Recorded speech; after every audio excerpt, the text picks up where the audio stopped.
Qualquer coisa cronometrar aqui, o Renato falou que eu tentar falar em torno, sei lá, de 40 minutos, no máximo 1 hora. Eu tenho uma tendência, que vocês já perceberam por esses 10 segundos, em falar primeiro muito rápido, e em segundo lugar eu tenho uma tendência a separar coisa demais para falar. Muitas vezes eu começo a correr ainda mais no final, eu sou um pouco megalomaníaco, digamos. Bom, primeiramente, obrigado pela presença de todo mundo aqui. É um pouco chocante ver esse espaço tão cheio de gente. Segundo ponto, obrigado também ao convite do Renato, a Juliana também ter topado, todo o grupo de pesquisa aqui também. Eu fico muito, assim, por um lado, muito contente de estar aqui com vocês hoje. Por outro lado, profundamente triste em estar com vocês aqui hoje, porque algumas pessoas, amigas íntimas que estão aqui, sabem que não era para eu estar no Rio de Janeiro nesse momento. Eu, como foi anunciado na minha bio, eu moro em Denver, nos Estados Unidos. Eu vim ao Rio porque minha mãe teve uma questão de saúde há 6 semanas atrás. Minha mãe teve um AVC hemorrágico 6 semanas atrás. Isso me obrigou a vir ao Rio de Janeiro. Eu estou aqui há 6 meses tentando entender o que vai acontecer com... Desculpa, 6 meses, não, 6 semanas. Não só com, claro, com o corpo, mas com a saúde da minha mãe também. Então, nesse momento, que claro, né, faz 20 anos que eu entrei na UERJ, junto com a Daniela Seix, que é professora aqui do CAP, a gente é da mesma turma, e no momento também onde, muito coincidentemente, a nossa primeira aula foi nessa sala, com Alberto Spiniuk, Arte, História da Arte, na matéria do primeiro semestre. Numa primeira dia de aula com o Alberto, que ele deu no quadro Deus Não Existe, um debate tremendo, você lembra muito bem disso. É claro que é bonito estar aqui 20 anos depois, mas também é muito melancólico. Eu adoraria que minha mãe estivesse aqui com saúde, sei lá, me ouvindo falar e conhecendo vocês e tudo mais. Mas enfim, só dando esse tom inicial para explicar também o porquê da minha presença aqui. Eu pensei, assim, na verdade, em falar de alguns projetos de curadoria. Eu acho que vou dar uma fala assim, mais da minha pessoa enquanto curador. Então, assim, partindo do princípio, claro, né, todos nós temos muitas abas, assim como o Google Chrome aqui atrás. Eu não pensei em falar muito exatamente do meu lado, assim, mais historiador da arte, por mais que ele esteja também associado à curadoria de muitas formas, mas eu pensei... Você vai apagar essa luz, né, gente? Isso, ótimo. Eu pensei, enfim, dar uma fala mais sobre esse lado da curadoria, só que, claro, eu pensei também inicialmente dar uma introdução, assim, um pouco sobre a minha trajetória, até porque, claro, eu fiz o UERJ, né? Eu fiz graduação em História da Arte na UERJ, da terceira turma de graduação em História da Arte, turma essa naquele momento que era ainda bacharelado e licenciatura, né? Uma coisa que depois vocês, professores, trocaram e é péssimo, né? Assim, porque muitas pessoas fazem História da Arte, querem fazer licenciatura também, enfim, é tudo uma questão de bastidores, porque o curso História da Arte virou um curso só de bacharelado, né? Então, na minha época, não, a gente podia ser historiador da arte bacharel e dar aula depois. Então, enfim, entrei aqui muito novo, tenho 36 anos, entrei com 16 anos aqui na UERJ. Sou uma pessoa nascida e criada na Taquara, em Jacarepaguá. Também uma pessoa que vem de uma família, assim, vamos dizer, multicultural, também multirracial. Então, assim, a família da minha mãe, uma família afro-brasileira. Minha mãe é uma pessoa praticante, por exemplo, da Umbanda, muito ligada à música. A família do meu pai, uma família que chega aqui final do século XIX, começo do XX, migrando da Itália para cá, uma família bem ferrada também. Então, sou um desses casos de alguém que é a primeira pessoa da família que vai à universidade, é a primeira pessoa da família que, sei lá, termina o ensino superior, que era um perfil não só meu, mas de muitos colegas daquele momento que eu entrei na UERJ. Então, eu entro aqui na UERJ, na verdade, eu não queria fazer História da Arte, queria fazer cinema na UF, e por várias razões, enfim, acabei não me inscrevendo no vestibular da UF, acabei passando aqui para a UERJ.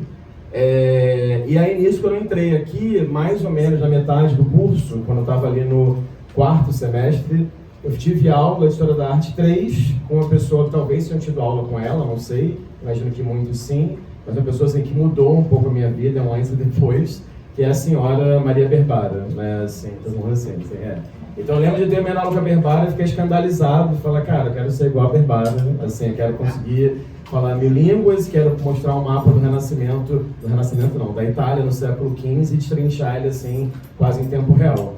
Então, inicialmente, eu era do grupo de pesquisa da Maria, fiz a iniciação científica com ela, eu fiz a graduação Rembrandt, os muito autorretratos que o Rembrandt fazia, e daí eu comecei toda uma relação com retrato, autorretrato, teoria do retrato. Então, era uma pessoa com o desejo de ser um estudioso de tradição clássica, sem nenhuma vergonha disso, né? Porque hoje em dia, enfim, parece que falar de Renascimento também é um crime.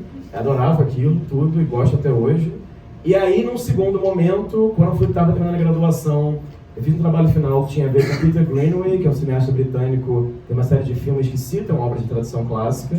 Daí eu fui para a Unicamp, fiz mestrado lá, em teoria do retrato durante o Renascimento em Portugal. Então a Maria Berbara, que é uma pessoa que fez graduação e mestrado na Unicamp, ela cooptou, digamos assim, um grupo de alunos, Fernanda Marinho, Eveline Azevedo, professora de alguns de vocês também, imagino, uma pessoa polêmica, eu, Renato Menezes, entre outros, para fazer mestrado na Unicamp. Então fui lá para o mestrado na Unicamp e tinha assim, um tesão absoluto naquilo, vou trabalhar para o Renascimento a vida inteira, etc e tal.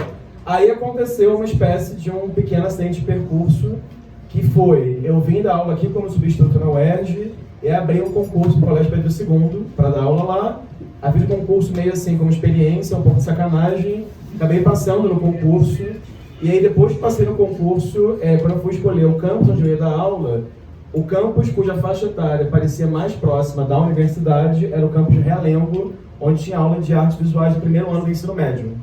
E daí eu comecei a dar aula lá no primeiro ano do ensino médio, não tinha nenhuma experiência de sala de aula de ensino, né, assim, fundamental ou médio, e calhou que o tópico do primeiro ano do ensino médio era arte contemporânea. E eu fui obrigado a começar a estudar mais arte contemporânea. Eu lembro que Daniela Seixas está ali como se fosse uma irmã para mim, naquele momento ganhou o prêmio Novíssimas do IBEU. A gente começou a frequentar exposições juntos, eu comecei a escrever mais sobre artes visuais, criei um blog, postava no Facebook, e daí um belo dia a própria Dani e a Mariana Catona, que é uma pessoa que fez mestrado aqui na UERJ também, falaram, você não quer fazer uma curadoria de uma exposição nossa? Eu falei, mas o que é isso, fazer um texto?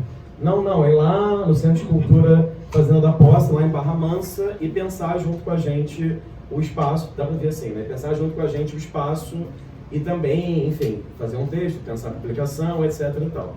Então, na verdade, a curadoria aconteceu como se fosse um acidente, e a minha relação com a arte contemporânea, que sempre existiu, porque mesmo me especializando em tradição clássica, e mesmo sendo aquele que o Roberto Condolou chamava uma época de Berbarete, né, assim, que era muito assim, Maria Berbara, eu tinha várias aulas, assim, tinha aula com Marcelo Campos, maravilhoso, tive aula com a senhora aqui na frente, Taylor Danziger, Vera Beatriz, Sheila Cabo. Eu peguei uma geração, que ainda chegando agora, nem sei se vocês têm aula com essas pessoas ainda ou não, se eles estão mais só na pós, mas era essa geração que eu peguei aqui na UERJ.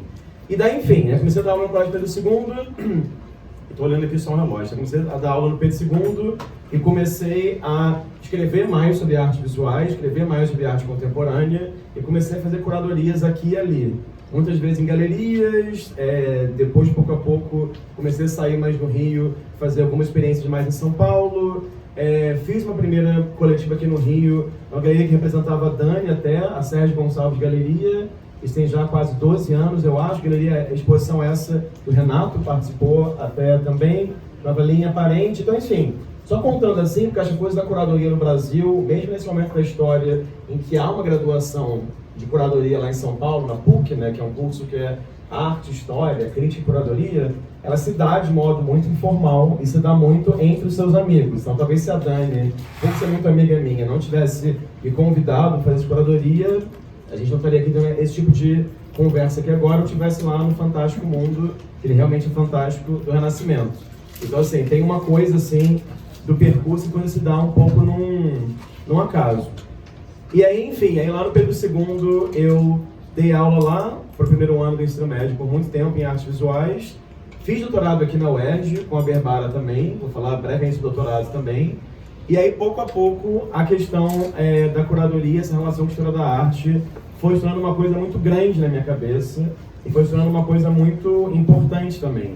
Então, eu me via muito como historiador da arte e pouco a pouco fui percebendo que a história da arte me dá um imenso prazer, mas dava muito mais prazer pensar projetos que pudessem acessar, pudessem ter contato com um público amplo e não só um público especializado. Porque acho que a universidade é um espaço incrível, mas muitas vezes é um espaço que ele é muito restrito a atingir um chamado grande público, né? Assim, ou atingir um chamado público não especializado, né?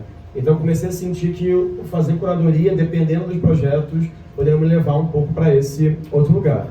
Então, que eu pensei em fazer aqui era um pouco comentar sobre alguns projetos desse percurso, de maneira muito rápida, assim, porque a gente também não tem muito tempo e também adoraria, sei lá, ver aqui perguntas e questões que vocês podem ter também. Alguns projetos que eu acho que são um pouco, sei lá, importantes na minha trajetória, que não é uma trajetória longa, é uma trajetória de mais ou menos, eu diria, 10, 15 anos. Essa exposição aí tem 10 anos, né, assim, uma década eu ainda acho que não é nada, talvez seja um vício meu, historiador da arte. Mas também pensar um pouco como é que essa relação, talvez, com a minha formação em História da Arte foi se dando, e também como que essa carreira de curador, para uma pessoa que não é herdeiro de nada, né, para uma pessoa, como eu falei muitas vezes brincando, não é filho de ninguém, né, entre largas aspas, eu não sou filho do Paulo Sérgio Duarte, por exemplo, né, não venho de uma dinastia assim, de curadores, não venho de uma dinastia de intelectuais, por exemplo, com todo respeito aos que vêm, são todos meus amigos, mas assim, pensando alto que a gente vem de um outro lugar social e cultural também, né? Então, sei lá, eu não, como alguns colegas já falaram, engatinhava na Bienal de São Paulo, enquanto meu pai montava a Bienal de São Paulo. Via MTV no máximo, e lembro que a primeira vez que eu fui ouvir sobre, sei lá, muitos artistas que eu ouvi foram aqui na UERJ, né? Eu lembro dos estranhamentos com Alberto Spiniucchi, Maria Guevara, eu lembro de muitas vezes não conseguir falar o nome das pessoas em francês ou em inglês, então, enfim. Eu venho desse lugar da classe trabalhadora e desse lugar de não pertencimento a essa elite, essa aristocracia das artes visuais, especialmente numa cidade, né, que foi capital do Império, que é o Rio de Janeiro, né? Assim, isso é muito mais forte que em outros lugares do Brasil. Então, enfim, aqui é o primeiro projeto, que é de 2014, chama Deslize, Surf e Skate. É um projeto, assim, muito doido. Eu vinha fazendo curadoria de maneira aqui e ali, coisas pequenas. Aí, em dado momento, conheci, sem querer, a Casa França Brasil, uma senhora chamada Janaína Mello. Janaína Mello é uma curadora de BH, que naquele momento era diretora da Escola do Olhar, no Mar. E Janaína, né, muitas pessoas aqui, enfim, conhecem a Janaína, e a Janaína, ela foi muito com a minha cara, o Mar estava abrindo ainda, e ela sugeriu de eu dar um curso no Mar sobre curadoria, educação, história da arte, cultura visual, etc. Dei esse curso. Enquanto isso, vou contar bastidores, tá? Enquanto isso, vai ser uma fala assim, mais mão na massa, que uma fala muito teórica, mas a teoria vai estar no meio disso, sempre. E aí, enquanto isso, o Paulo Reckenhoff, diretor do Mar, tinha um conselho. Esse conselho tinha como presidente um senhor colecionador, banqueiro, chamado Márcio Feinslieber, casado com Mara Feinslieber, grandes colecionadores aqui no Rio, e eles tinham uma tragédia recente na vida deles, que o filho deles havia morrido de leucemia. E o filho de Márcio e Mara colecionava shapes de skate. Enquanto isso, terceira aba, Rico de Souza, um surfista que é histórico aqui no Rio de Janeiro, não sei se vocês conhecem, sei lá, Armação Ilimitada, não é nem da minha geração, mas enfim, mas é um programa de TV que era muito popular, é um cara que ficou famoso por dar aulas de surf na TV, de aparecer em programas e tal. O Rico bateu na porta do Mar e ofereceu para o museu uma coleção de shapes de pranchas de surf. Então o Paulo Reckenhoff, daquele jeito dele, teve uma ideia, que era assim, vamos fazer uma exposição juntando o surf, a gente agrada o Rico, ele doa as pranchas para o museu, a gente agrada os dois patronos do museu, fazendo uma homenagem usando os shapes da família Feinslieber, e a gente chuta pro gol. E acontece que era o momento do Mar, Clarissa Diniz fazia apenas um voo experimental, então estavam muito ocupados, e não tinham ninguém que pudesse fazer a exposição, e mais que pudessem, que quisessem fazer a exposição. E aí Janaína lembrou daquela pessoa que estava dando o curso lá e perguntou se eu não queria fazer a exposição. Então daí nasceu esse projeto aí, que é o Deslize Surf Skate. Fui convidado para esse projeto em outubro, isso foi uma insanidade, setembro de 2013, a exposição abriu em janeiro de 2014. Então a gente teve ridículos 3 meses de exposição. Eu não sou cara do surf, nem um pouco do skate, até acho ok ver na Taquara, cansei de ver pessoas skatando, eu tenho uma relação muito complicada com a praia, então foi um grande mergulho assim, numa área que não era minha, e também como se podia encontrar o meu interesse em história da arte. Então, na verdade, assim, me deram lá o térreo do Mar, e aí uma ideia que eu fiquei pensando foi, bom, tanto o surf quanto o skate são atividades físicas, não necessariamente são esportes, né? A discussão se são esportes ou não é uma discussão polêmica, alguns adoram o termo, outros falam que não são esportes, mas são atividades com o corpo que elas têm histórias muito específicas no Rio de Janeiro, né? Então o surf, enfim, é praticado, na verdade, aqui no Rio desde o final dos 50, durante 60. Na verdade, o surf é uma prática dos povos originários do Havaí, né? Então, no famoso livro do Capitão Cook, né, um cara que colonizou a região do Havaí, tem imagens de pessoas não brancas em pranchas de madeira fazendo uma coisa, depois dado o nome de surf. E já enquanto isso, o skate tem uma relação forte com a periferia do Rio, com a periferia da Califórnia também, com lugares que não são banhados pelo mar, onde as pessoas muitas vezes skateavam dentro de piscinas vazias, de pessoas ricas que elas invadiam a casa e iam skateando, lidando com aqueles formatos curvilíneos.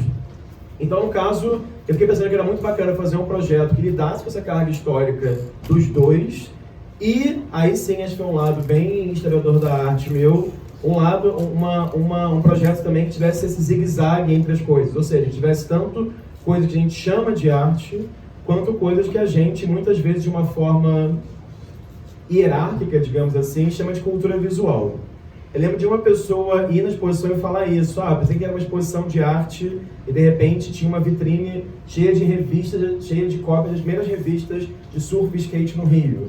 De repente uma vitrine só com matérias dos anos 70 sobre acidentes com prancha de surf no Rio de Janeiro também. Então interessava esse zigue-zague, sei lá, aqui a gente tem um Nelson Lerner, aqui embaixo à direita. Esse vinil aqui acima é um vinil dos Beach Boys, né? Você tinha um fone de ouvido, você podia escutar um álbum dos Beach Boys. Então, assim, era um projeto, aqui você tinha nessa coleção de skates do Eduardo Índio Tassara, lá de São Paulo, e aqui no fundo a coleção de prancha de surf do Rico de Souza. Aqui você tinha o Guilherme Peters, aqui no fundo Fabiano Rodrigues. Então era um pouco fazer um projeto assim, que talvez surpreendesse quem fosse das artes visuais, no sentido de fazer pensar como que o surf e skate tem um caráter escultórico, performático, sonoro, uma relação com o tempo, tanta noção de paisagem também, por um lado. E, por outro lado, também, talvez surpreender as pessoas. São praticantes de surf e skate, eram milhares na abertura, foi uma insanidade essa abertura. Nena Baltar, que está aqui, era uma das artistas da exposição, ela lembra disso. A Dani também estava na exposição. Então, pensar um pouco como que o UAU tem um caldo histórico e tem uma história de cultura visual em torno dessas duas atividades físicas, né? E aí, claro, o título, isso aqui foi do lado de fora do mar, o título que era Deslize, que era para pensar o que unia também o surf e o skate. São duas atividades que é necessário pensar essa relação física, né, com o atrito e com o deslize do corpo sobre a água, ou o deslize do corpo, o deslize da prancha, na verdade, sobre o concreto, ou sobre a estrutura de madeira, como isso aqui, enfim. Eu só acho que é uma exposição um pouco infeliz na medida que era uma lástima que naquele momento do Museu de Arte do Rio, a praça ali à frente estava fechada para reforma. Porque hoje em dia teria sido incrível essa exposição, daria para skatear ali, não foi o caso. Mas foi uma experiência muito bacana e uma experiência também de um projeto assim, que eu não... Como é que eu posso falar isso? Que eu não criei o argumento dele.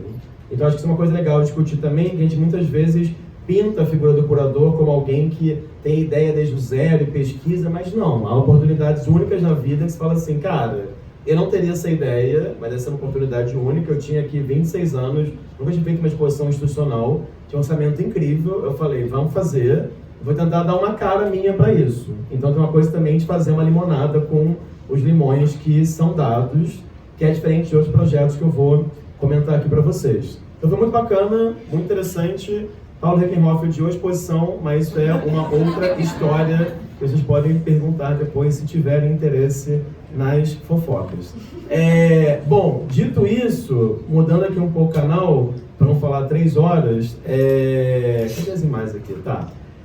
Aí aconteceu isso foi em 2014, e aí eu estava no meio do doutorado aqui com a senhora Maria Berbara, e aí eu tinha uma tese aqui, da primeira turma do doutorado de História da Arte da UERJ, antes das pessoas criarem a pós-graduação delas, antes desse momento aí da reforma agrária no Instituto de Artes da UERJ, né?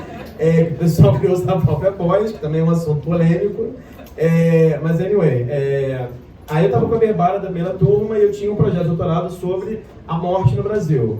Tem aquele quadro famoso que o Panofsky tem um texto sobre, do Nicolas Poussin, que chama Etna Arcadia Ego. Não sei se vocês leem essa graduação aqui ainda, imagino que não. Mas aí a gente lia muito e eu tinha um projeto que era Etna em Brasília Ego. Pensar a morte na arte brasileira, a destruição da paisagem, de um caráter ecológico, enfim. E aí, com o decorrer do tempo, fui migrando essa pesquisa para ser uma pesquisa só sobre a morte no Brasil, depois uma pesquisa só sobre a preguiça no Brasil, migrei, e meu trabalho final de graduação aqui foi sobre a gula, então eu migrei da morte para a preguiça. E aí tinha um grupo de pesquisa, que era Conduru, Vera, Maria, etc. A gente fazia umas aulas fora do Brasil, enfim, uma longa história. E aí um dia eu fiz uma comunicação sobre a rede de dormir, pensando na preguiça pelo viés da rede.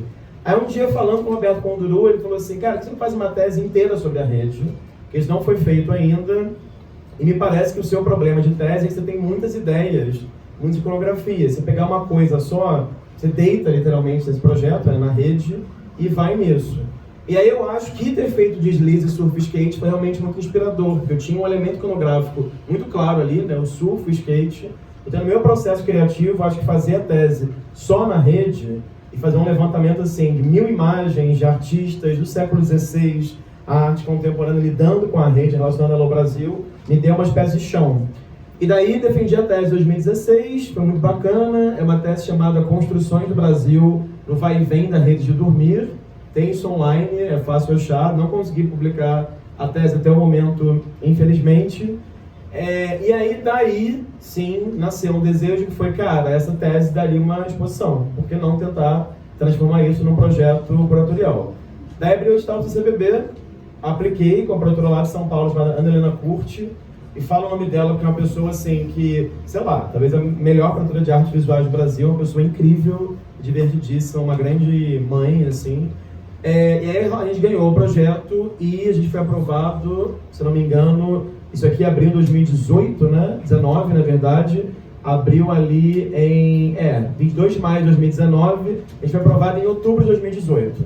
Então tinha um levantamento aí um pouco, só tem meu tempo, tinha um levantamento, não, tranquilo. Tinha um levantamento aí das obras que eu tinha para tese, e a ideia era adaptar isso para o espaço CCBB de São Paulo, e depois fez São Paulo, Brasília, Rio e BH. Abriu uma semana em BH, veio a pandemia, ficou trancada a exposição por quase um ano, depois devolveram as obras.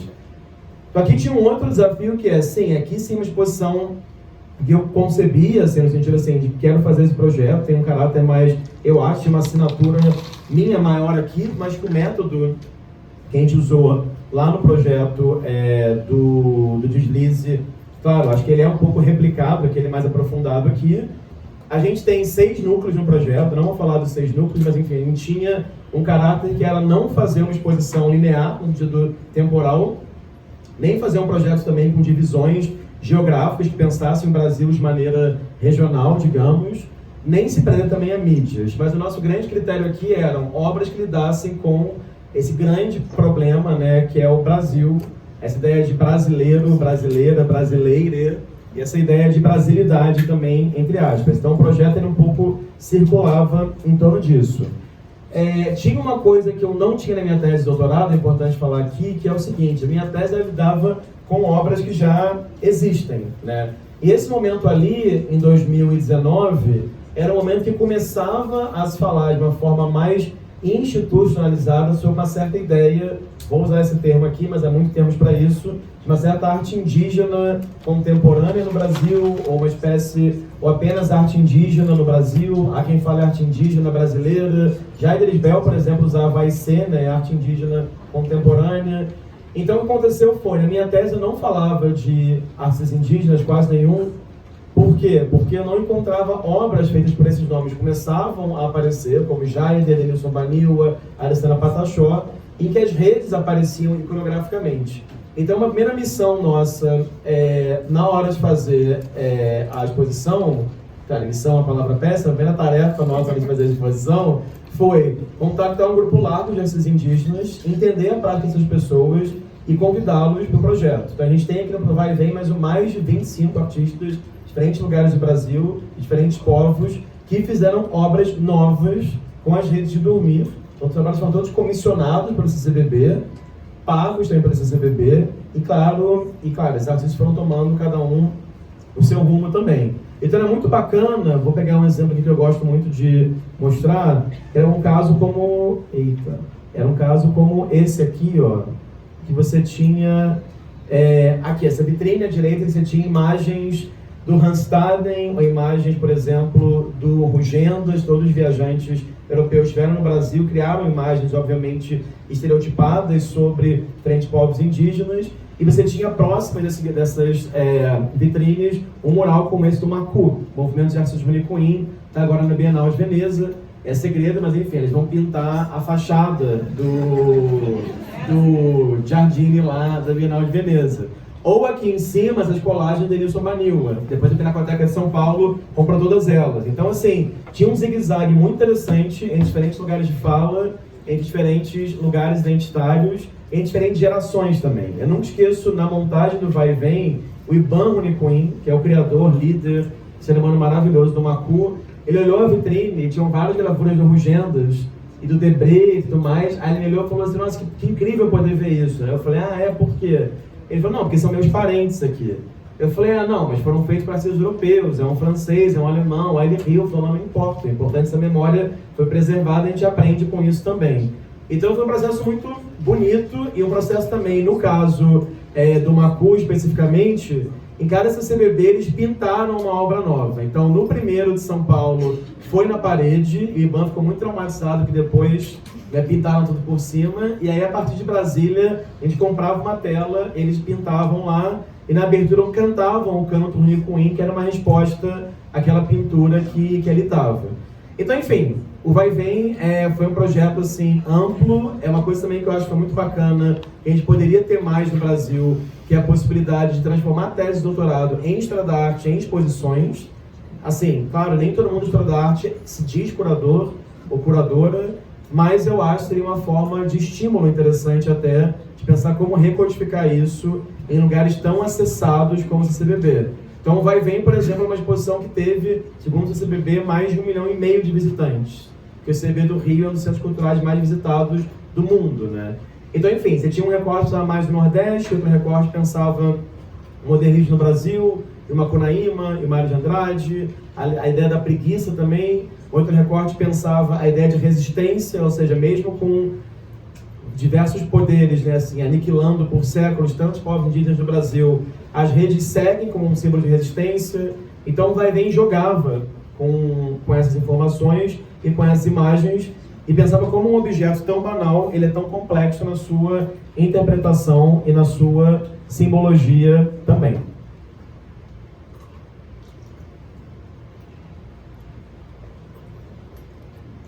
Muito bem.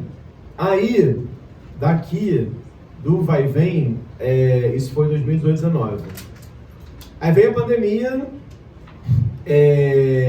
eu também me dei um pouco conta, durante o processo do Vai e Vem, que me dava muito prazer, assim, porque tem um lado meu historiador da arte, que eu acho que ele realmente é forte, e acho que é culpa da UERJ também, e acho que é culpa um pouco das pessoas que me ensinaram a história da arte aqui, ensinaram não, que compartilharam ideias de história da arte, que nunca foi um ensino careta ou linear.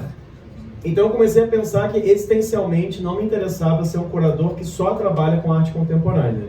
Isso veio muito do quê? Nem trouxe aqui, mas lembrei agora. Na pandemia, quem me conhece aqui intimamente sabe, eu sou uma pessoa muito workaholic, eu tenho um problema, né, com isso, assim, muito grande. É um problema assim, né, até me traz questões patológicas, mas é uma outra história. Então eu fiquei muito mal na pandemia, eu estava no aula no Pedro II, não estava dando aula nem online em certo momento, e queria fazer alguma coisa para passar o tempo. E aí nasceu um desejo de fazer um canal no YouTube, assim, uma coisa meio podcast, meio YouTube, que eu chamei de Um Curador Uma Hora, né, com um X, curadora, curador, como você quiser completar. E aí eu comecei a entrevistar muita gente do Brasil, entrevistei 116 pessoas que se dizem curadoras, que trabalham do Acre ao Rio Grande do Sul, de diferentes gerações. Sei lá, a última entrevista da Glorinha Ferreira foi no canal, Glorinha já acima de seus 70 anos. A pessoa mais jovem que entrevistei foi Paulette Linda Selva, uma curadora DJ trans de Recife, que está morando em São Paulo e bombando como DJ agora, uma pessoa maravilhosa. E eu fui me dando uma agonia no processo de entrevistas, que foi assim, perceber que, primeiro, quase ninguém que eu entrevistei vivia da curadoria. Então a curadoria era, como se fala em inglês, o side job, né, o trabalho lateral das pessoas. Segundo, as pessoas só falavam de Brasil, então não tem uma estatística correta mas na minha cabeça, assim, 90% que eu entrevistei quase, sequer tinha interesse em uma produção de arte que não fosse Brasil. Me parece um tópico a ser discutido, algo autocentrado da cultura brasileira, que é semelhante nos Estados Unidos, que são países grandes, mas é muito diferente na Bolívia, no Chile, na Argentina. E terceiro, que me dava uma crise, assim, às vezes, que era as pessoas só se interessavam por arte contemporânea. Então, quando você fala assim, sou curador no Brasil, é sinônimo de trabalho com arte contemporânea. Então, quase ninguém dizia assim, não, eu trabalho só com arte moderna, eu trabalho só com barroco, eu trabalho só com design, um outro até falaram, eu trabalho só com imagem em movimento, até rolava um outro caso, mas eram muitos poucos. E eu fui pensando nisso na pandemia, e tinha um aniversário aí que se chegava, que era aniversário dos 100 anos da Semana de Arte Moderna de 22. E aí um dia falando com o senhor, meu marido, sobre isso, que é, enfim, que é português, que nem sabia Semana de 22, ele falou assim, cara, por que você não faz um projeto sobre o 100 anos da Semana de 22 e pensa nisso, ia ser divertido, sei lá, você está reclamando tanto que ninguém fala de arte moderna, só contemporânea, faz uma coisa com isso. E eu comecei a cozinhar essa ideia, mandamos um projeto do CCBB, que não foi aprovado, e aí depois a gente bateu na porta do Sesc São Paulo, muito por intermédio da Clarissa Diniz, e aí aconteceu esse projeto aqui, que é o Raio que Parta, Ficções do Moderno no Brasil. Então, qual é o princípio desse projeto? Era a gente se utilizar dos 100 anos da Semana de 22 para repensar a noção de moderno em relação ao Brasil. Então, assim, falando em linhas muito gerais, né, esse autoproclamar-se moderno se dá desde o Renascimento. Michelangelo dizia um artista moderno se ser um artista do presente, um artista, entre aspas, jovem. Né? Até hoje é muito comum a gente falar popularmente, sei lá, você vê uma garrafa térmica com design diferente, fala, nossa, que design moderno. Até hoje a gente usa isso dessa forma. Mas a ideia era qual? Pensar como aqui no Brasil esse tema é muito elástico, como que Eliseu Visconti era moderno, como que Tarsila era moderna, como que ao mesmo tempo, sei lá, Dorian Gray, um pintor de Natal dos anos 50, é o pai do modernismo no Rio Grande do Norte. Então o projeto tinha caráter elástico, e aí muito rapidamente me dei conta também que não tinha como fazer o projeto sozinho, e nasceu essa ideia, que foi muito legal, mas assim, psicologicamente foi intenso, que era o seguinte, que era convidar um grupo de curadores para cada um de uma região para trabalhar no projeto junto comigo. Então, as pessoas não eram consultoras, elas eram curadoras. Eu era curador-chefe, digamos não, eu era curador-chefe, e as pessoas eram curadoras também. Aí você tinha a Fernanda Pita, que é de Curitiba e trabalhava na Pinacoteca de São Paulo, que trabalha muito com Almeida Júnior, Clarissa Diniz, que é de Recife, que sabe muito do modernismo no Nordeste, que mora aqui, Marcelo Campos, professor de muitos de vocês imaginam, maravilhoso, Divino Sobral, que é de Goiânia, Centro-Oeste, Aldrin Figueiredo, professor da UFPA, lá de Belém do Pará, e a Paula Ramos, professora da URGS, lá de Porto Alegre. Então, assim, essa era a galera que compunha o projeto. E aí, ainda tínhamos 3 assistentes. Renato Menezes, maravilhoso, também cria o Ergiana. Ludmila Fonseca, de Minas, que não fez o ES, fez o FJF. E o Breno de Faria, que é um cara que fez o Unicamp, fez o FMG, etc. e tal. Então, éramos 10 para fazer esse projeto que ocupou o Sesc 24 de maio, assim. Então, o projeto seguinte também não teve muito tempo, a gente confirmou o projeto em julho de 21, e desculpa frisar muitos dos times, é porque é um pouco, né, citando filósofos do Big Brother, é um pouco desumano, porque a gente faz isso em 7, 8 meses só, mas assim, a gente tinha muito pouco tempo para fazer alguns projetos, e aí cada um usou um pouco do seu know-how, das suas pesquisas de vida, e foram crescendo e complexificando esse projeto. Então, o Raio que Parta é um projeto que tinha em torno de mais ou menos 200 artistas do Brasil inteiro. Então, assim, 75% de quem participou da exposição nunca teve... 75% das obras da exposição nunca saíram das suas coleções, museus, coleções privadas. Grande parte dos museus que emprestou pela primeira vez na vida uma obra. Então a produtora, que também a Ana Curti, tinha que explicar para as pessoas o que era empréstimo, como é que funcionava, etc. E o Raio que Parta tinha esse problema, né, entre aspas, que era lidar com essa arquitetura do Paulo Mendes da Rocha e do Sesc 24 de maio, que é um problema também no Vídeo Brasil, vou terminar falando sobre ele. Então, assim, você não tem paredes aqui, você tem que construir as paredes, responder a esse edifício, desculpa, que tem 2 pés direitos, 3 pés direitos, na verdade, né? Então o que a gente concluiu foi, como a escala da arte moderna brasileira, felizmente ou infelizmente, geralmente é uma escala mais diminuta, é diferente, por exemplo, da escala do moralismo mexicano ou de outros modernistas pelo mundo, todo mundo fazia coisas muito grandes, a gente pensou em fazer uma espécie de tipografia que friccionava e colocava coisas muito diferentes lado a lado, a partir de 4 grandes núcleos. Então, por exemplo, aqui é um núcleo sobre a ideia de apropriação cultural. Então, diferentes artistas não indígenas lidando com a ideia de grafismo, de diferentes povos. Aqui, por exemplo, você tem um núcleo pensando alguns estereótipos muito comuns do modernismo no Brasil, né? A figura da baiana, a figura do sertanejo, a figura do gaúcho, a figura do caipira, a vendedora de tacacá, ali também famosa pintura da Antonieta Feio, de Belém do Pará. Então a coisa ia num zigue-zague de lá para cá, e aqui a gente misturava muitas coisas que eram vistas como arte e muitas coisas vistas como cultura visual, né? Então capas de livro, fotos que não foram feitas para ter uma grande circulação, música, trechos de filme e daí por diante. Além disso, a gente teve um trabalho enorme de ter uma publicação grande do Haiku Parta, e na publicação a gente tem uma lista de biografias no final, né? Então a gente se dividiu, escreveu 200 mini-bios para todos os artistas, e é muito bacana porque é um catálogo bilíngue também. Aqui tem, por exemplo, as roupas de Carmen Miranda, é um dos grandes sonhos da exposição ter a Carmen Miranda.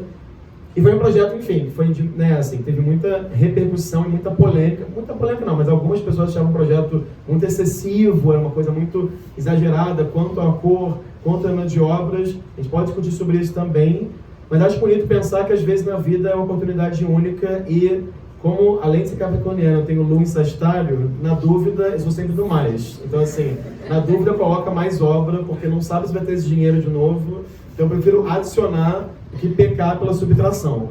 Então sou uma pessoa que gosta desse excesso visual, desse excesso de informações também. Então, enfim, aconteceu o Haiku Parta em 2022, daí, desde janeiro de 2021, como vocês falam na minha bio também, rapidamente, eu comecei a trabalhar no museu nos Estados Unidos. Então, assim, eu durante a pandemia segui no Colégio Pedro II, mas antes disso, em dezembro de 2019, eu tinha aplicado para uma vaga em Denver, nos Estados Unidos. Alguém sabe onde fica Denver, nos Estados Unidos? Sempre que eu falo isso, ninguém sabe. Nem eu sabia até aplicar para a vaga também. Então, assim, Denver é engraçado porque no Brasil alguns falam que eu estou em Dallas, outros falam que eu estou em Detroit, que é DE, e são cidades mais faladas aqui do que Denver, né?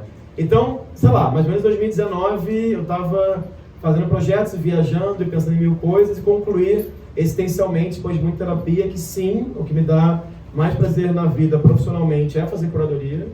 E não fazer curadoria no sentido assim de programas públicos e discussão necessariamente, mas sim fazer exposições. Eu amo fazer exposição, eu amo o espetáculo da exposição, eu amo olhar a planta baixa, pedir obra, pensar a luz, pensar o design, pensar qual vai ser a primeira obra que a pessoa vai falar assim, uau, e vai virar à esquerda e uma coisa que a pessoa fala, nossa, não tem nada a ver com aquilo. Eu adoro essa sensação de você poder, e acho que aprendi isso com meu marido, né, que é diretor de teatro, você tentar, entre larguíssimas artes, não coreografar, mas indicar movimentos para o corpo, para o público que está ali.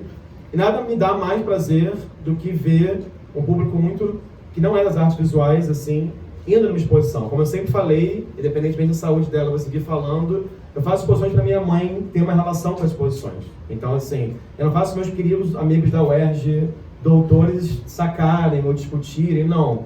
Eu quero fazer exposição para as pessoas que trabalham na limpeza dos museus, ali discutindo e pensando junto quando eu estou montando a exposição. Então eu acho que, não quero parecer populista nessa fala, nem exotizante também, pode talvez soe, mas eu acho que desse lugar da classe trabalhadora que eu venho, e é ele que eu quero tentar trazer alguma coisa, responder alguma coisa. Então, enfim, eu concluí também um pouco que no Brasil a carreira de curador poderia ter algumas limitações, ou seja, depois de curador uma hora também, claro, mas foi depois disso, mas enfim, aqui no momento eu estava pensando já sobre isso, como muita gente não dedicava 100% à curadoria, eu comecei a aplicar para algumas vagas fora do Brasil. Aquela está uma vaga em Denver, fui aplicando, fiz uma entrevista lá em dezembro de 2019, fui chamado para trabalhar no museu, e aí veio a pandemia. Então fiquei assim, 20, 21, e aí 20 fiquei igual a Sandra Bullock, em gravidade, assim, vendo se eu ia, não ia.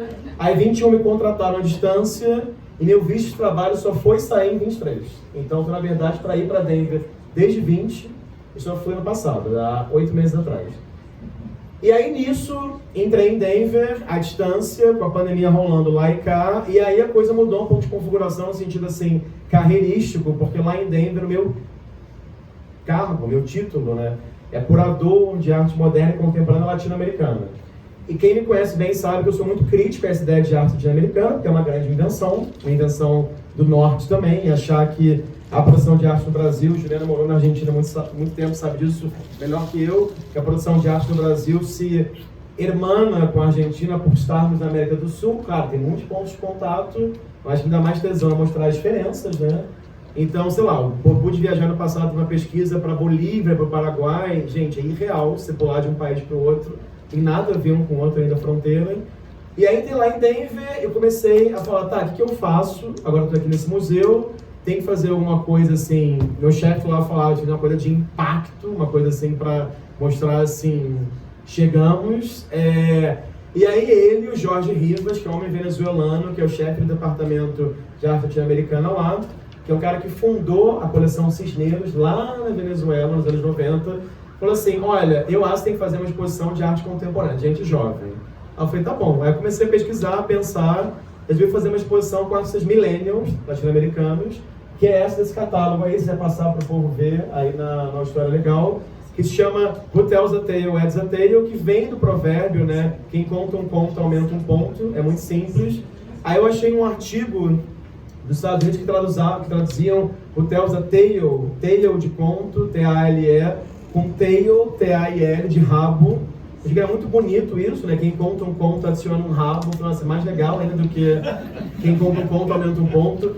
É um título que ninguém do museu entende até hoje. Assim, o diretor do museu, que é alemão, sempre fala brincando, que ele diz que ninguém entendeu até hoje, mas ok. E aí começou um processo de pesquisa de artistas millennials. Então assim, por que millennials?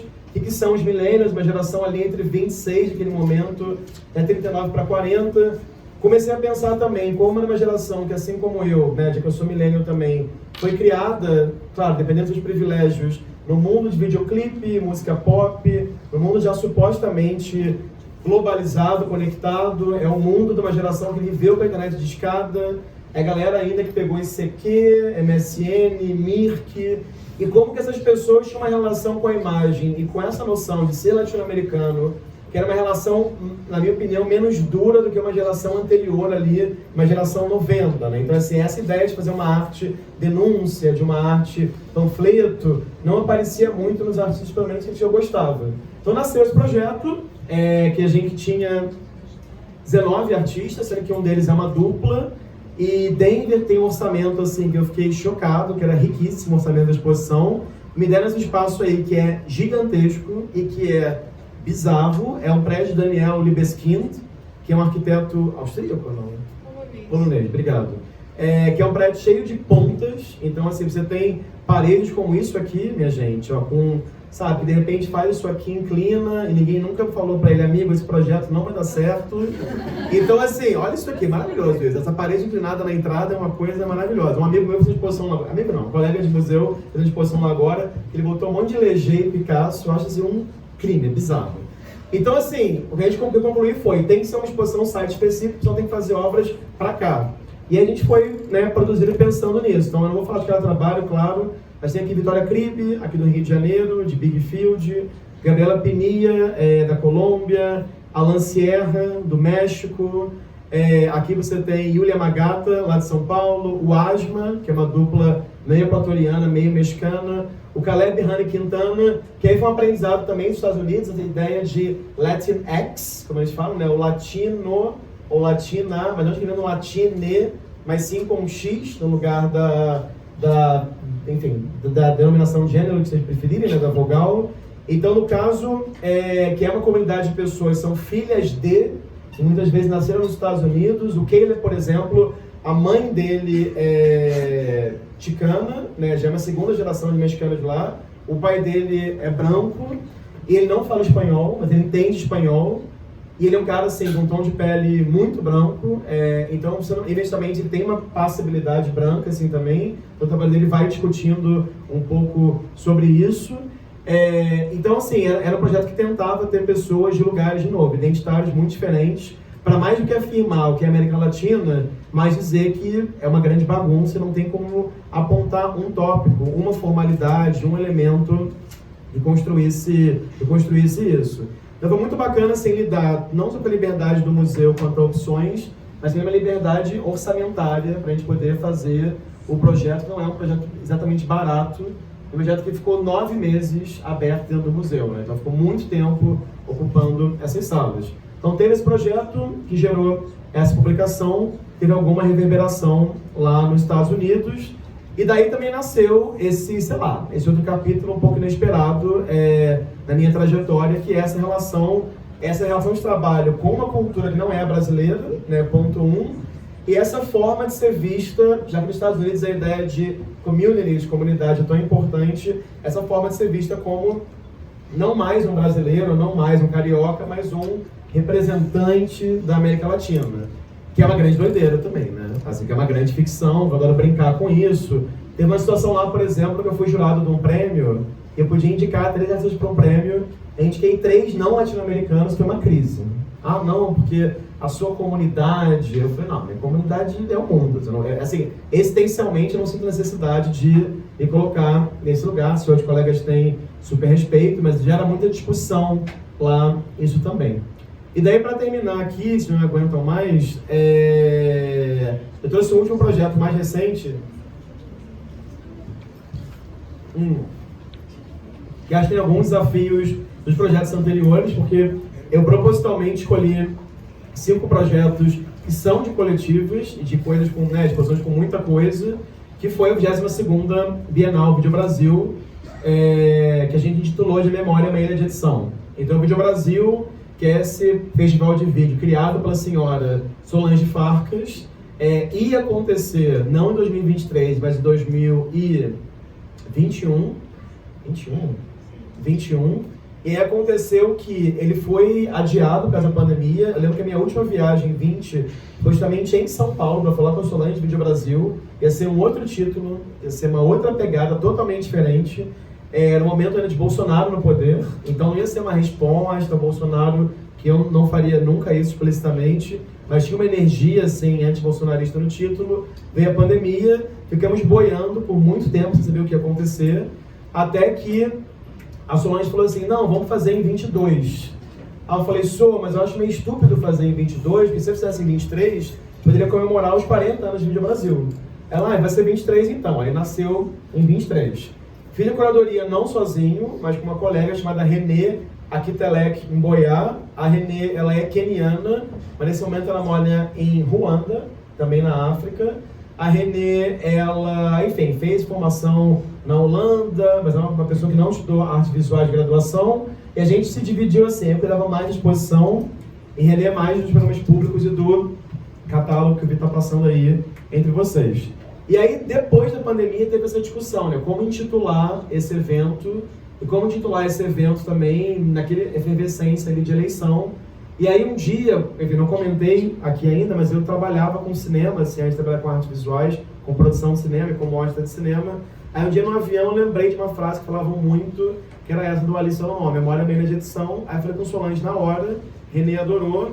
E aí Solange falou que eu não sabia, que é o Alice Salomão, ela fosse um irmão para mim, grande amigo, participou do Vídeo Brasil, não tinha nenhuma ideia disso. Aí batizamos assim. O legal do Vídeo Brasil é que ele é por chamada aberta, então mais de 2.500 pessoas, eu acho, escreveram, se não estou enganado, foram 2.700 pessoas, foi uma insanidade. Além disso, eu consegui convencer o pessoal também, pela primeira vez na história também, ter um comitê de seleção, e a Ju participou do comitê de seleção comigo do VB, que não fosse só com brasileiros, eu acho isso muito perigoso no Vídeo Brasil. A gente teve experiências traumáticas com isso, que a gente pode contar depois.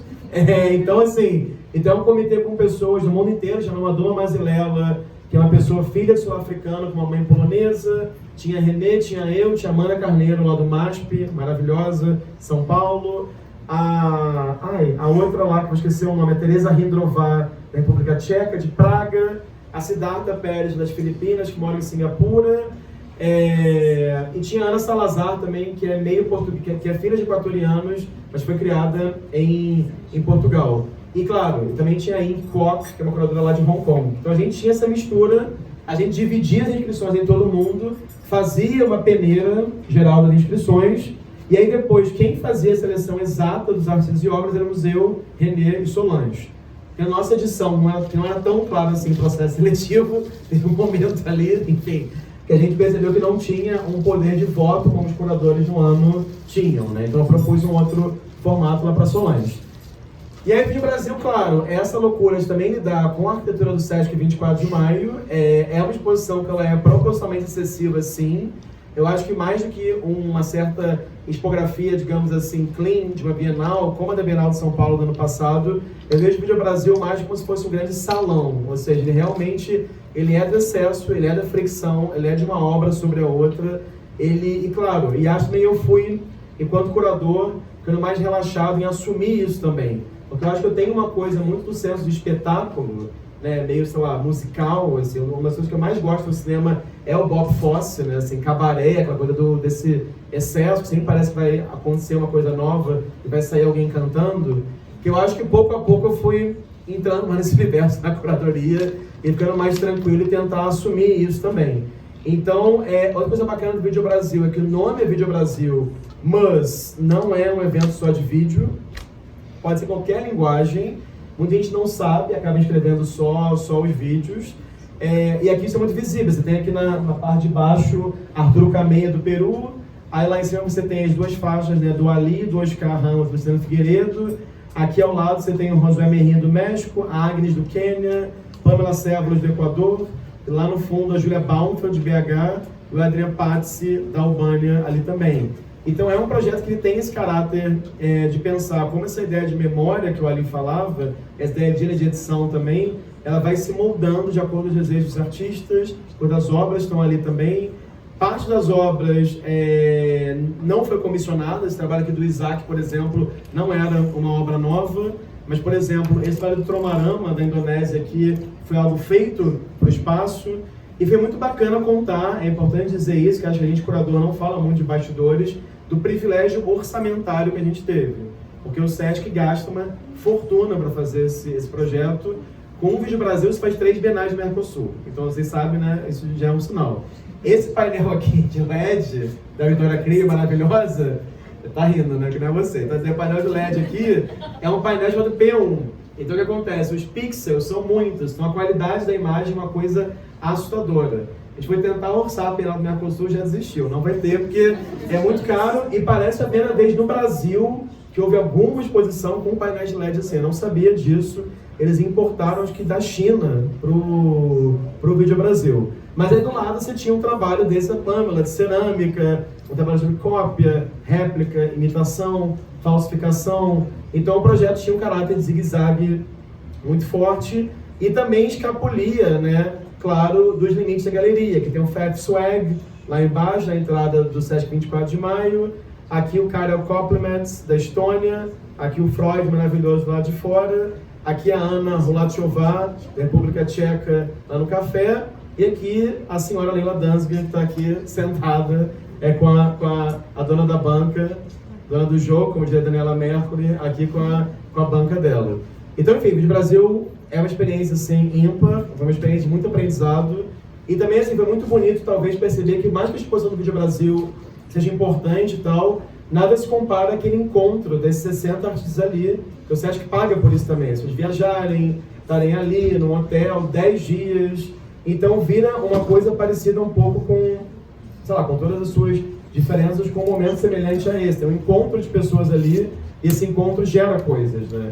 E acho também que depois de um momento pandêmico, com tanta virtualidade, acho que muita gente criou expectativa de estar ali, de ver a coisa acontecer, tem pessoas com famílias inteiras, né? O Tirso veio com o filho, a esposa, a Pamela com o marido e o filho, então criou um senso de comunidade que é muito bonito e raro, às vezes, no campo das artes visuais.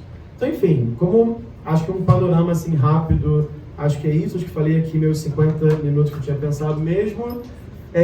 Como o pessoal comentou ali, nesse momento eu estou envolvido, que é uma delícia e um trauma também, com a Bienal do Mercosul, a 14ª Bienal do Mercosul. A gente pode falar, tudo bem, pode gravar, tá ao vivo? Não tá tranquilo. Mas é um trauma, mas traumas são bons também, né? Então assim, a gente pode falar sobre o que vocês quiserem. E além disso tem um outro projeto também em processo, que é um projeto sobre os anos 80 no Brasil, que vai abrir em outubro no CBB aqui do Rio de Janeiro.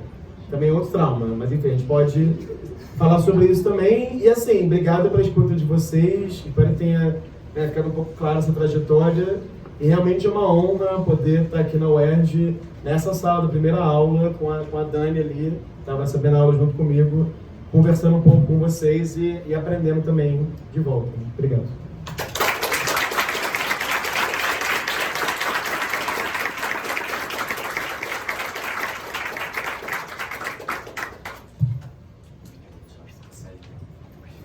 Obrigado, Rafa.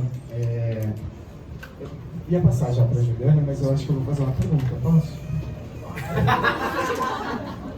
Silenciou a moderadora, hein? Não, já vou passar. É que eu fiquei curioso para ver duas coisas, né? Uma delas, para você falar um pouco mais daquele trabalho que tinha junto da Leila ali no térreo, que era uma espécie de game. Acho que aquele... E também o da Leila, porque eram dois trabalhos que, de alguma maneira... Bom, primeiro estavam fora do eixo da exposição, né? Do andar da exposição, e se constituíam como um lugar, os dois trabalhos, né? Então talvez isso interesse, pensando que temos uma turma aqui que a gente está discutindo questões da instalação, enfim, do tridimensional. E a outra, se você não tem um projeto mais no perrengue para mostrar também, com orçamentos menos generosos. Pois é, eu peguei só os projetos vivos, né? Então vamos lá, calma aí, posso contar meu perrengue? Vou contar pelo perrengue. Deixa eu ver minha seleção de perrengues aqui do site. Calma aí. Já sei, eu vou mostrar um projeto que a Daniela Seixas participou. Porque foi assim, o grande debut do perrengue. Deixa eu só... Tá lá no fundo. Aqui, esse é maravilhoso. Esse foi pobre. Não, então vamos lá. Esse projeto aqui foi o seguinte, foi a primeira coisa fora do Brasil que eu fiz, foi 2012, Jesus, tem 12 anos isso. O que aconteceu resumidamente foi o seguinte, eu tava ficando com um boy aqui no Rio, e aí esse boy, ele fazia parquilagem, tinha terminado um namoro, me apaixonei, ele até virou nutricionista, Sander é o nome dele. E aí acontece ele é gaúcho até, também. Tem um problema com gaúchos. E aí acontece assim, a gente ficou, aí o Sander foi embora, foi fazer mestrado na UCL London em Eastern European Studies, estudos do leste europeu. Aí foi um papo eterno pela internet, aí eu combinei de ir até lá Londres vê-lo, ele falou assim, olha, vem pra cá pra Londres a gente se vê, mas eu vou fazer um curso de verão na República Tcheca, que eu vim aprender tcheco.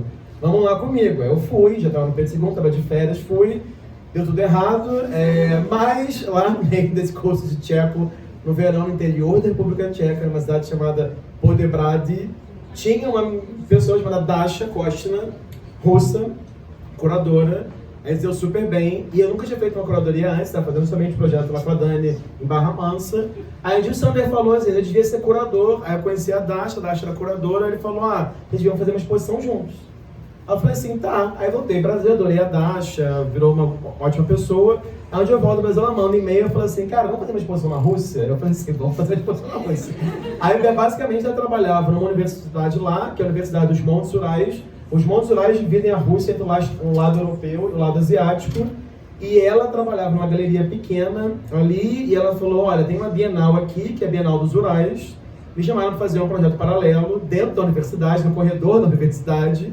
A gente podia fazer esse projeto junto, era aqui, no corredor do curso, é o IARC de lá, no curso da arte de lá. Aí eu falei, vamos fazer, aí não tinha dinheiro nenhum, acho que nem passagem eles pagaram, né, foi totalmente dinheiro do bolso, viva o Pedro II. E aí a gente fez o projeto, aí eu escolhi 7 artistas brasileiros, ela escolheu 7 russos, a gente batia várias bolas assim pro Skype, eu levei na mala tudo, a gente montou esse projeto lá.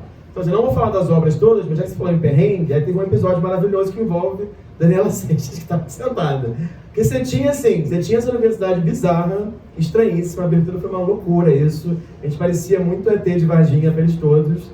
E aí você tinha, antes do corredor da universidade, tinha essa janela. E aí a Dani, como era uma exposição assim, bem, chamava cidade como processo, era uma exposição bem, whatever, assim, uma exposição sobre cidade. A Dani resolveu fazer esse trabalho belíssimo, já que uma pessoa trabalha muito com desenho, com grafite. Então ela pegou grafite pegou umas forminhas lá de bolo, etc., colocou a água, aí fez essa cidade de chumbo, né, Dani? E aí tinha aqui um fundo de papel, toda a cidade ficava ali grafite, e a ideia é, com o tempo que ele ia desmontando, deixando uma marca, virava uma espécie de um sudário ali da coisa. E aí rolou a abertura, todo mundo belíssimo, nananã, vamos pra casa, nananã. Quando a gente desce da casa da abertura, a gente vê o papel assim, desceu da escada, viu o papel assim, aí a gente olhou pra cima, passa uma senhora com um negócio de pá, etc e tal, olha pra gente, aí ela olha pro saco de lixo dela, olha pra gente, aí foi assim, Daniela, você chorou, né? Chorou lá, ficou mal, desesperado, que horror, nananã, chorou sim, vai falar que não chorou.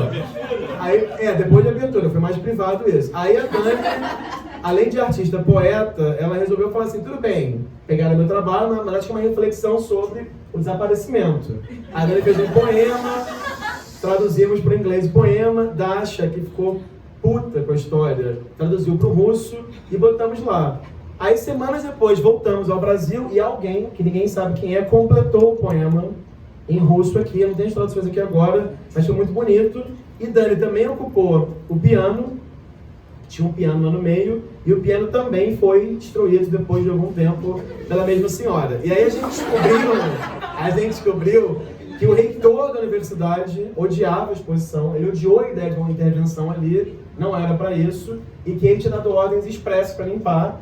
Tinha um outro bafão ainda, queria fazer uma matéria da senhora na cidade, e aí a Dasha proibiu, brigou lá com o jornalista, etc e tal. Mas foi um bom perrengue. Você estava na exposição, claro, né, Renato? Pô, você estava na exposição também. Claro, tinha Dani, tinha Renato, Ivan Grilo, Iris Helena, todo mundo muito jovem naquele momento. E roubaram também uma peça, né? Roubaram, não foi? Uma peça de quebra-cabeça? Tinha isso também. Aí vamos lá, a sua primeira pergunta, pensar a ideia de espaço de instalação. Eu acho que tem uma coisa muito legal dessa sessão do Vídeo Brasil, que o Sesc não havia autorizado ainda, que era a gente sair dos limites da galeria. Então, isso é uma coisa que, enfim, que foi nova, que a gente tentou convencer o Sesc, deu muito atrito também esse convencimento. Então, ali embaixo você tinha esse trabalho do FF Swag, que é um coletivo queer de artistas de povos originários da Nova Zelândia, e aí no trabalho, que é um website até, todo mundo pode buscar FF Swag Vogue e jogar de casa. Então era um jogo, era um meio documentário, meio jogo. Você tinha uma simulação de várias pessoas, assim, em drag ou trans, enfim, várias identidades não cisnormativas fazendo vogue uma com a outra. E você, enquanto público, escolhia quem vencia a batalha de vogue e você podia ver um documentário sobre aquela pessoa. Então, um videozinho da pessoa contando quem era ela, quando ela, né, veio socialmente dizer que não era uma pessoa cis, quais eram as tradições dela, como pessoa de um povo originário específico, que também revertiam no voguing. Era super interessante e virou uma área um pouco... Não é bem um game, né? Mas tinha um caráter meio gamer, tá? Isso ali na entrada do Sesc 24 de maio. E pensando em escultura, instalação, tinha um problema prático, que era o som. Porque o Sesc implicou muito com o som disso. Abaixa a caixa, tira a caixa, não pode ter som. Tem que ser fone de ouvido de você no momento da discussão. Que bom que isso não aconteceu. E também a gente foi muito feliz de conseguir montar a banca da Leila, né? Assim, a Leila, essa primeira versão da banca aconteceu aqui na UERJ, em 2011 por aí, 11 ou 12. Eu lembro de ter visto esse trabalho e gostar muito desse trabalho. Na nossa edição, que a gente foi, né, lá do Comitê de Sessão de Brasil, a Leila tinha escrito esse trabalho também. E aí, quando a gente estava agora, ela escreveu de novo, eu falei, não, isso faz todo sentido, porque é uma banca, tem relação com os vídeos, com o apagamento também, e reescrita de informações, de frases sobre jornais com carimbo. Às vezes é tirar o texto e deixar só as imagens também. Nesse momento, né, especialmente, muito, claro, curioso da história, em que a gente é bombardeado com muita notícia via celular, que o jornal também ganha um peso muito vintage, né? Nesse dia de hospital com a minha mãe, minha sobrinha viu alguém, foi ler um jornal, ela falou, nossa, coisa de velho, jornal, né? Assim, uma coisa assim que é interessante pensar nisso também. E a gente achou que a banca ali embaixo funcionaria bem, que lembraria uma espécie de acolhimento desse corpo na entrada também. Né? E a gente foi muito feliz de conseguir fazer uma banca, o campo orçamentário, né, desse tamanho, e que abrigava o corpo das pessoas ali também. Se fosse uma banquinha pequena, vai ter algum momento, né, que na negociação com o Sesc foi dada uma ideia de uma banca com rodas. Uma banca pequena com rodas que pode transportar. Lembro da Leila falar, eu falar também, cara, será que vai ter o mesmo impacto? Tinha que ter uma coisa mais sólida mesmo. Uma banca de jornal que é um arquivo, uma banca de jornal que é um museu, né? Uma banca de jornal que é, não sei, assim, um caixão também, né? Então, eu acho que acabou funcionando muito, muito bem ali embaixo. E acho que é um desafio muito grande pensar a escultura quando você tem esse caráter um pouco mais megalomaníaco, claro, que eu tenho, e com um espaço complexo como esse, né? Porque muitas coisas não funcionam bem nesse espaço, né? Assim, então, enfim, é sempre um ato de negociação e também, sei lá, tentar entender como extrair o melhor de cada espaço, né?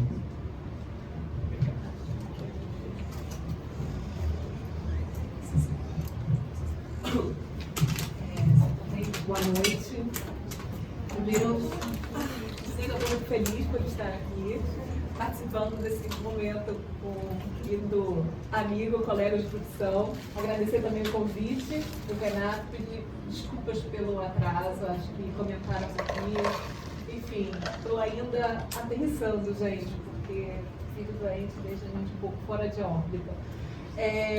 Mas então, eu queria começar fazendo um comentário, sem querer ser tão nostálgica, porque realmente eu estou com muita saudade dele, mas eu queria falar como é que eu conheci essa pessoa daqui, que eu acho que tem a ver com alguns processos curatoriais que o Rafa já comentou e eu queria voltar neles, né?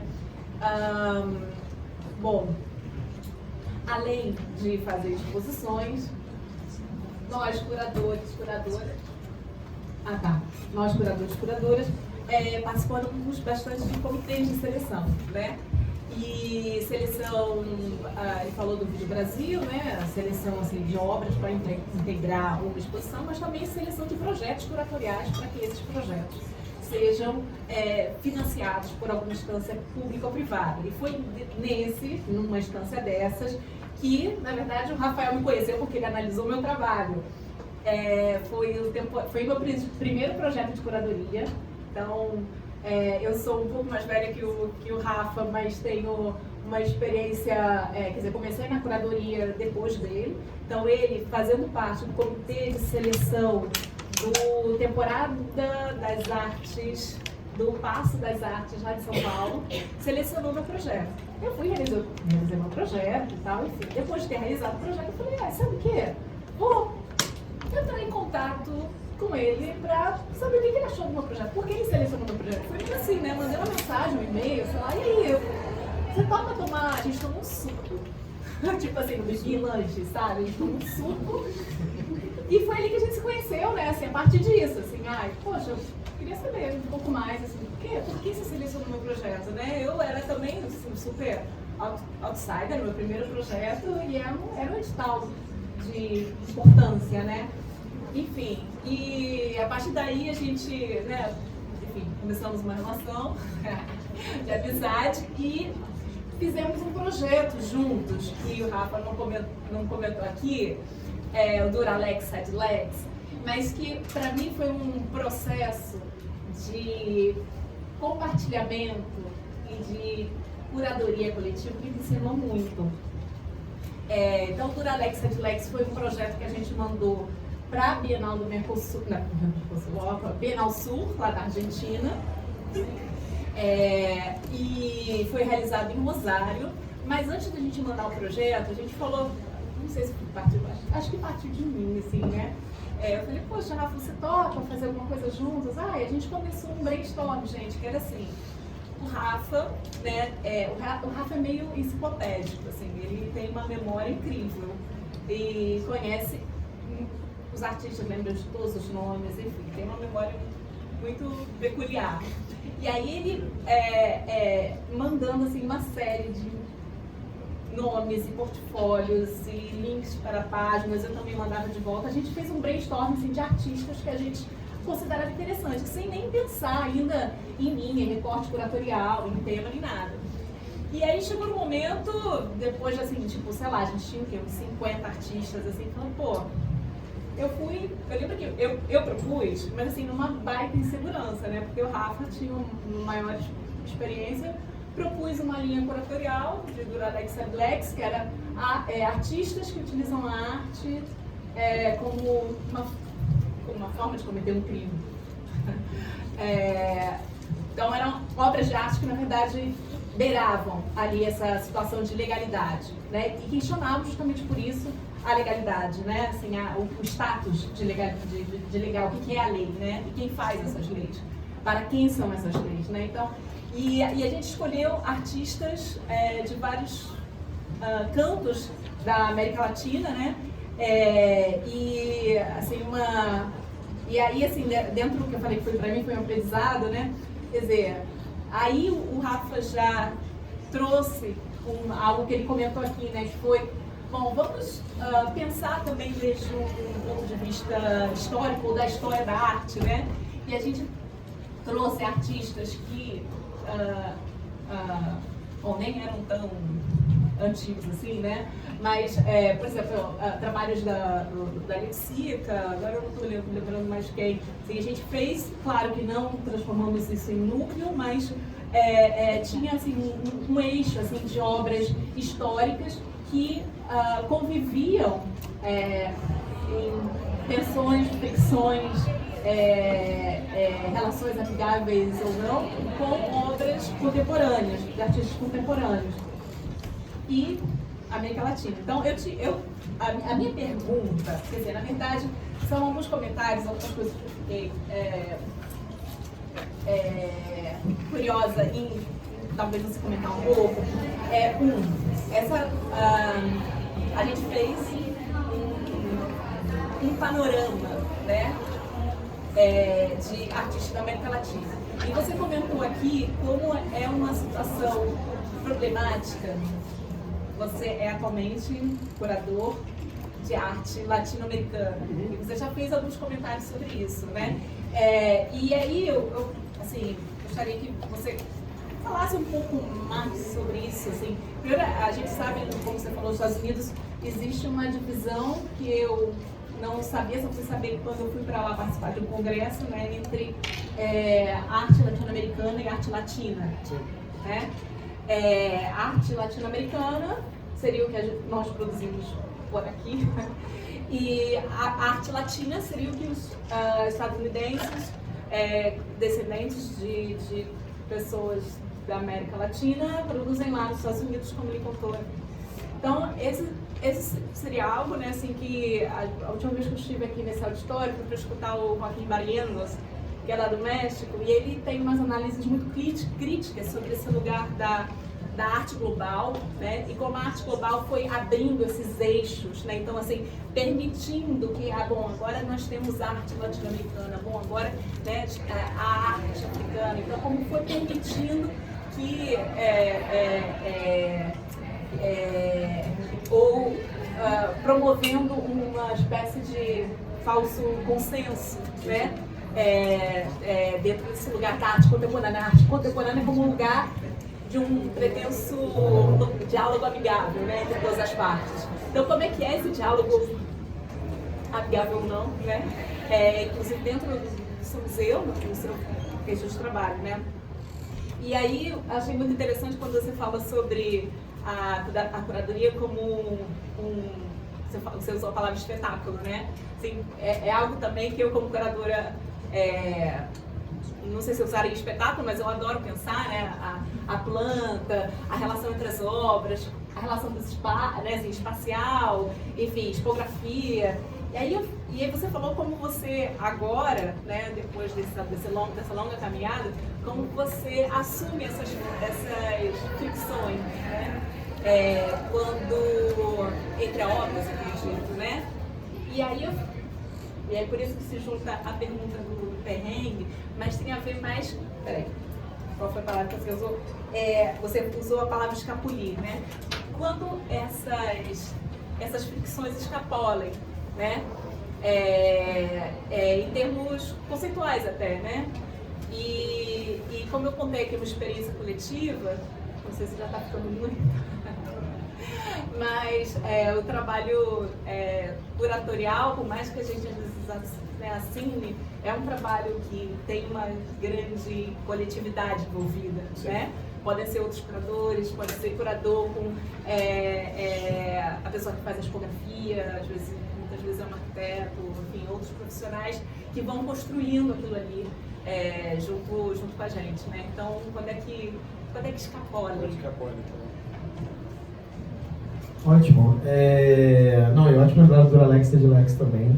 Foi uma exposição muito divertida de fazer aqui, o trabalho do Vogler, enfim, de muita coisa. Então, vamos lá. A ideia de essa relação entre arte e, como é que eu posso falar isso? Entre arte e geografia, né? Geografia é o melhor termo, mas enfim.